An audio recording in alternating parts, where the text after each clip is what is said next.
Enterprise TV, a tradition of truth.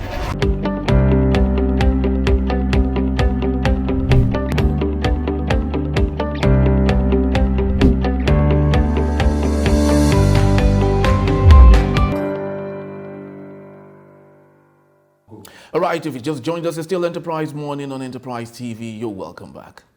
The Code of Conduct Bureau, CCB, says it has commenced an investigation into the alleged breach of the Code of Conduct for Public Officers by Olubunmi Tunji-Ojo, the Minister of Interior.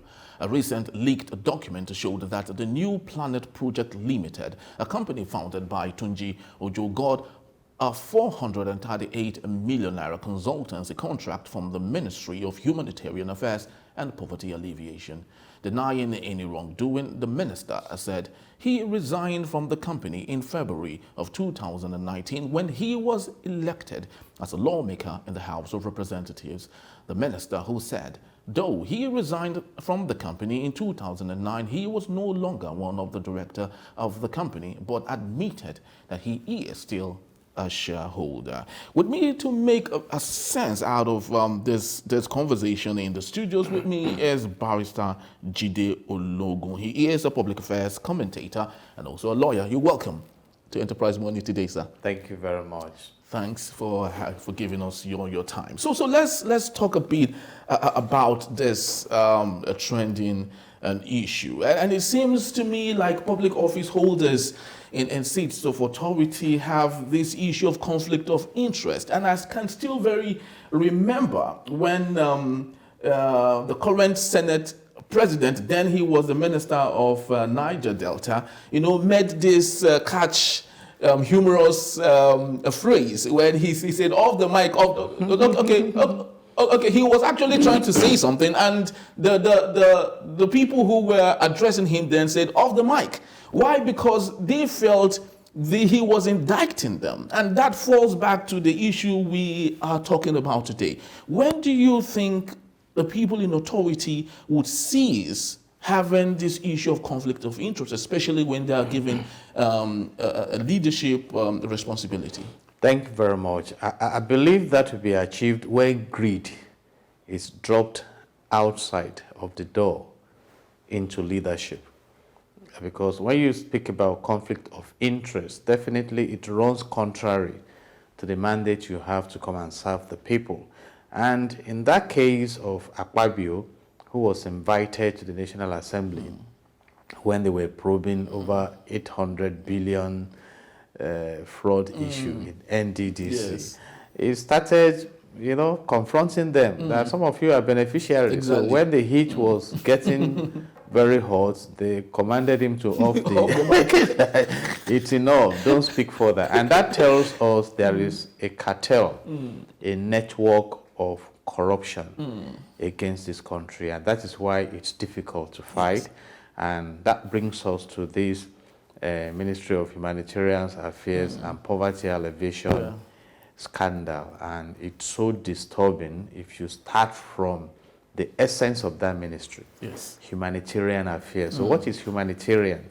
In embezzling the money meant to make lives meaningful for the vulnerable. And what poverty are you alleviating? The poverty of your group, the elites who have billions of naira that they keep in banks. They don't sleep on this money. The money is not functional for them, just giving them a false sense of security. So it's so disturbing. I can see now how contracts are rolled out for 438 million here and there.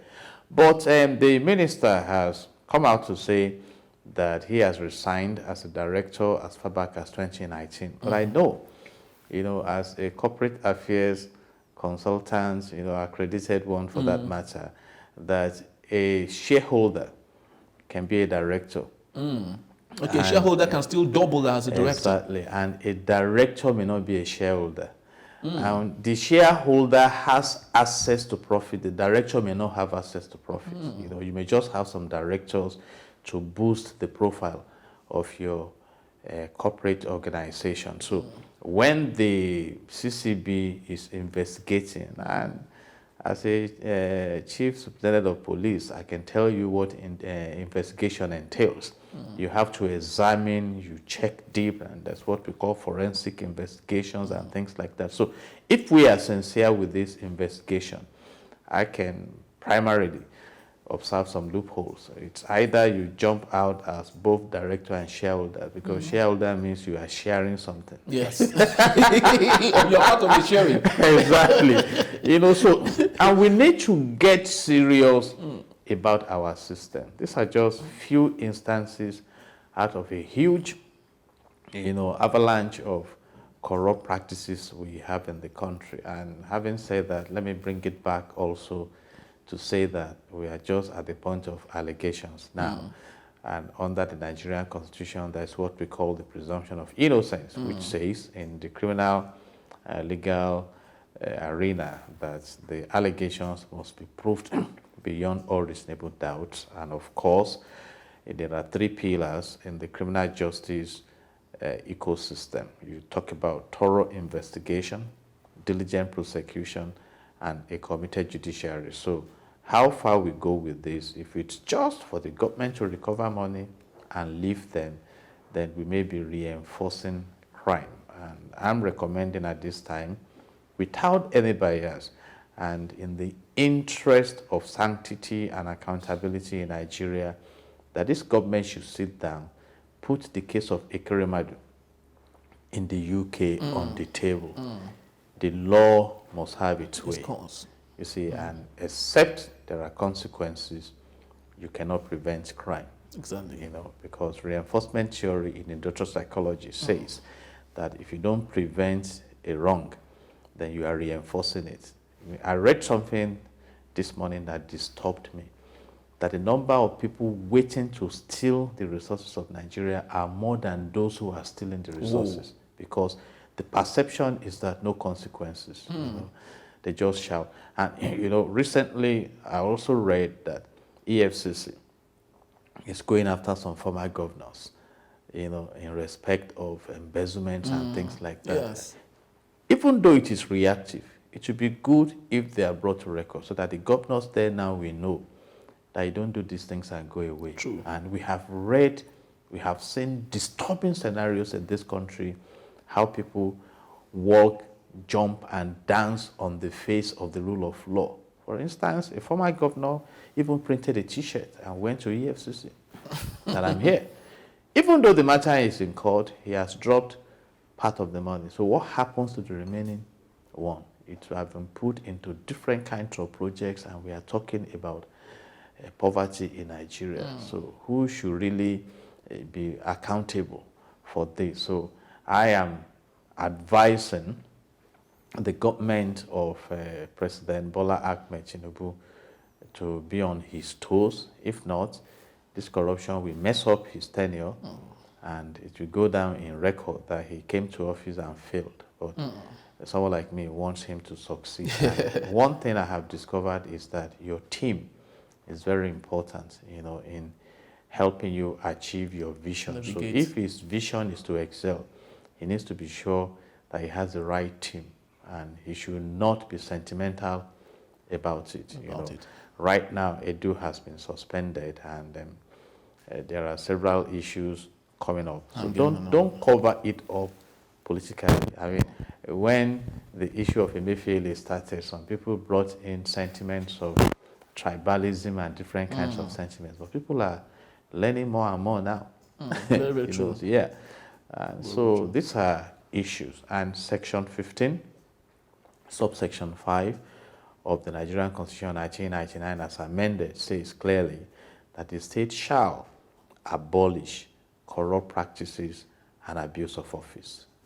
Okay, so let's look at the character of the man in question, and that is Mr. Olubunmi Tunji-Ojo. There's no gainsaying that amongst several ministers of this administration, he seems to be, one amongst those that has that's performing so excellently well. And it's very unfortunate that this scandal is coming to to rub off on him. But my question is this: as a politician, do you think it is impossible for somebody in his capacity as a minister, as a politician, to be a shareholder to his company and also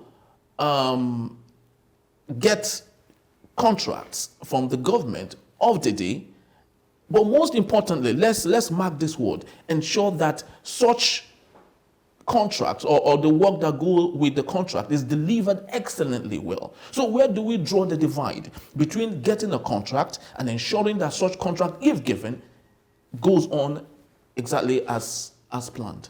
The Code of Conduct Bureau, they have their guidelines, they have their expectations. So if you are seeking a public office, you are expected to step out of your business concern so that you don't benefit unfairly. You see, in law, we say justice should not only be done, but clearly seen to have been done. So if we are talking about asset declarations and stuff, by virtue of this asset declaration, a former Chief Justice of the Supreme Court was removed from office. You remember? Yeah. You see, so it's performance we commend,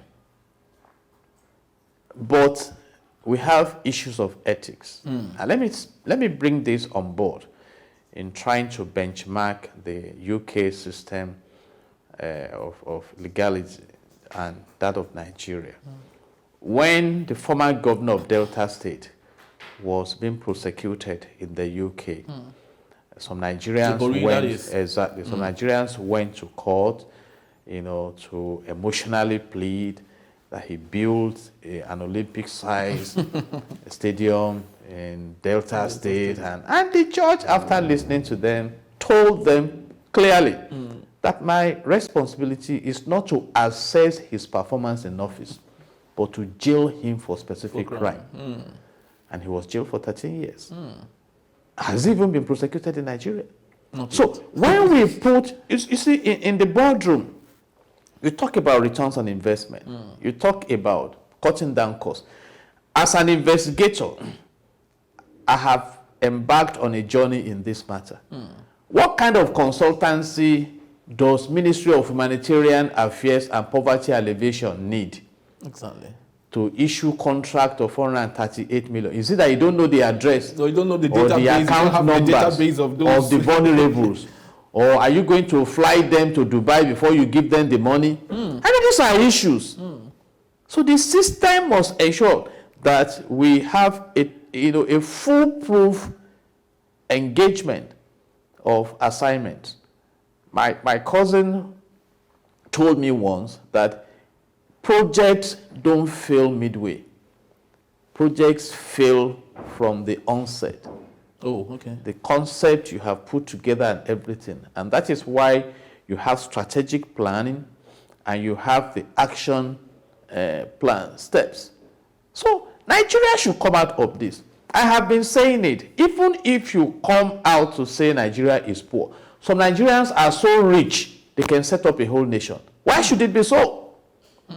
Why should the citizens of the country that has the largest deposit of proven gas in Africa be poor? Why? These are questions we're asking.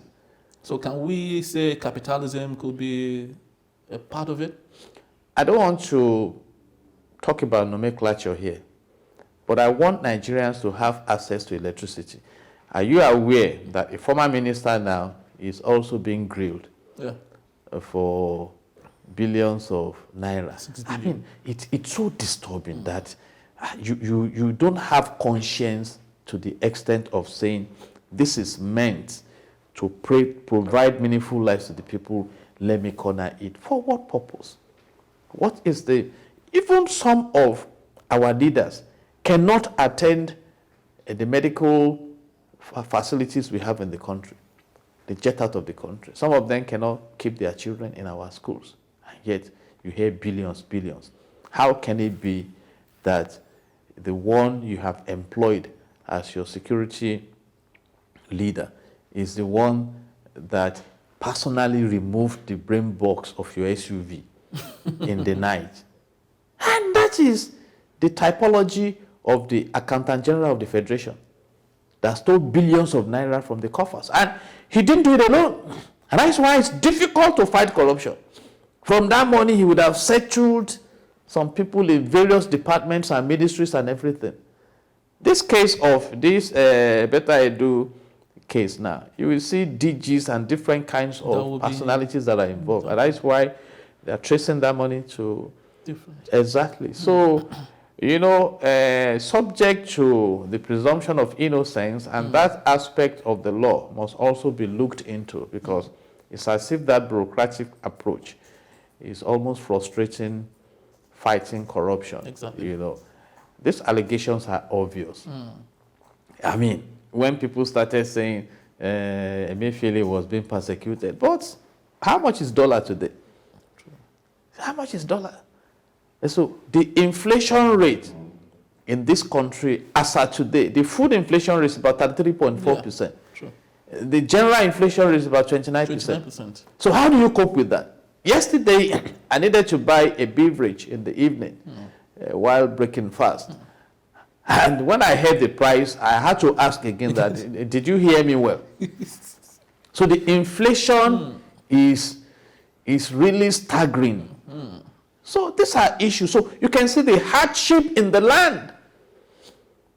An economy where the minimum wage is 30,000 naira, and yet you read about billions of naira flying around for consultancy and things like that. You know, I don't think we should continue this way. But it's up to my president and commander-in-chief of the armed forces if he wants to run his tenure with frustration. But if he intends to succeed, then he must make sure that elements that can frustrate his efforts are not given a free space to operate. Yes. Now, how much of the trouble is Mr. Olubunmi Tunji-Ojo in? From your experience, what do you think the questions that would be directed to him from CCB would look like? And how do you think he can best defend himself in this particular case? Because just like you said, you say the evidence is obvious. How do you think he can defend himself? He claims he's a shareholder. The company was set up in 2009. And he resigned as a director in 2019 when he was first elected to the National Assembly. But what share are you holding? I have explained now. When you talk about benefiting pecuniarily, you know, in a business, it belongs to shareholder. Shareholders are the ones who get dividends. Director may not get dividends. A shareholder may be a director. A director may not be a shareholder. So the principal thing is shareholding. But I don't know what the parameters of the conduct of this CCB is. And again, in investigation, this 438 million naira, it was for what purpose? Exactly. Yes. When I give people jobs that, okay, come and maintain the air conditioners, I want to see, you know, break it down. Break it down. Then give me a report, a document I can keep, so that you don't come back tomorrow to say it's compressor. So if you are changing compressor now, please let me have it in writing. You know, as a lawyer. Yesterday something funny happened. Preparing one of our daughters for a boarding house, and I had to sit the tailor down. And they were looking at me, what is this man up to? To evaluate and everything. And at the end of the day, I told my daughter that write everything down. It's on my system. So that when you come back to say this uniform is missing, I will tell you on so date, we produce this. You know, so, and that is how a nation should be managed. Prudently. Yes. You know, because if you go through the line, we spoke about off your mic. Look at what happened towards Christmas also. The prayer points that were sent to email addresses. The man was too excited and he said money has been sent to your account for to enjoy your holiday. And somebody went to that you don't talk like this, so that you are on air. And he now quickly changed it to prayer points sent to email. How many prayer points have they been sending since 1970? You see. And look at when this former head of state was in office, Abacha, who could dare him? And what he looted from Nigeria, we have not even fully recovered. True. Even what we have recovered, what is the impact on the country? So some of us are seriously affected by this. You see, sometimes I tell my friends that I wish I have never traveled out of Nigeria. So I don't have a clue. Basis for comparison. But you see, when I've gone to some great countries around the world and I just look at my country with the wealthy resources we have and the poverty in the land, it's disturbing. All these things are connected. You see, I studied criminology. So, and one of the branches of crime is to cover your tracks. So if, for instance, you are disturbed about who are the sponsors of terrorism, they are likely to be oil thieves who are stealing our oil, so that to divert the attention of the citizens and the government away from their activities, they create crisis, multiple crises. It's a policy of management. You keep them busy. Just like when a politician comes to an environment and he wants to go away and people are disturbing and hailing him, he throws money into the air. And as people are scampering for the money, the driver takes off. So all these issues are connected. Who are the victims of this corruption? What do you need 100 billion naira for? Exactly. I mean, this naira has even, just had billions and billions. At a time we read that there was even no syringe in Aso Villa, and yet there were budgetary allocations. Budget allocations. So let this stop.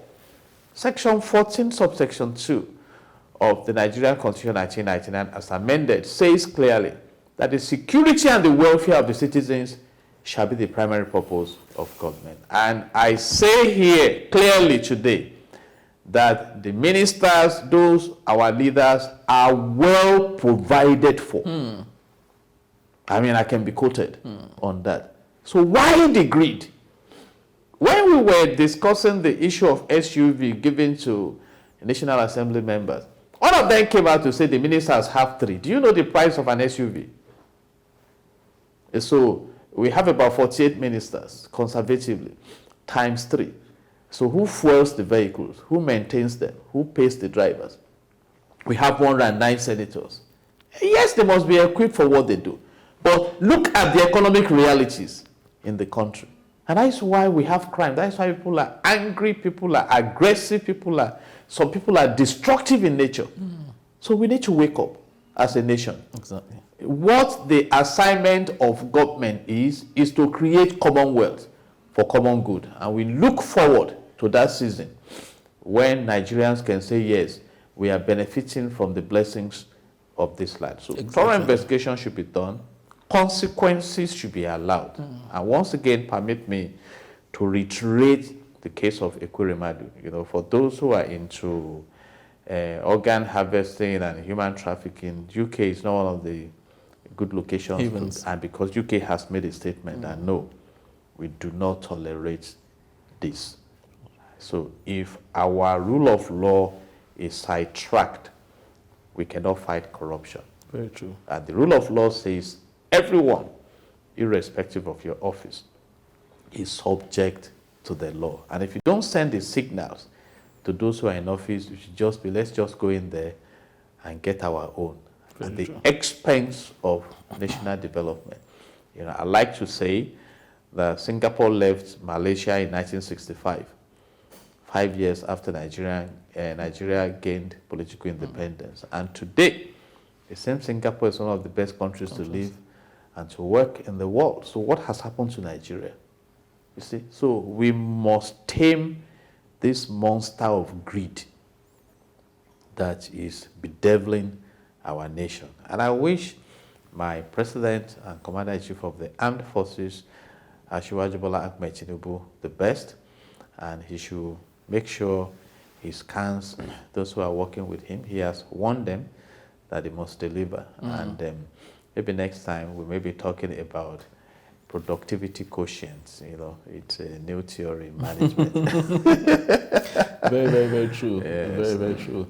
All right, it's very, very true that if we must achieve the Nigeria of our dream, our leaders must really, put on that thinking cap and ensure that the prudent management of our resources is what Nigerians should expect. I'd love to say a big thank you to Barrister Jide Ologun for being part of our show today. Thank you so very much, sir. God We bless are Nigeria. really thrilled. We are really thrilled to have you.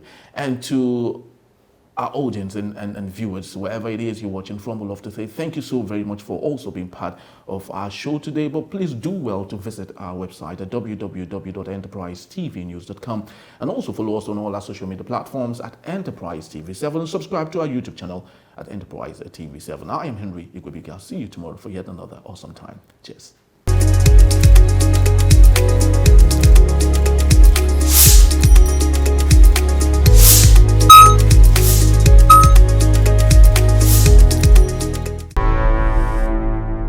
Enterprise TV, a tradition of truth.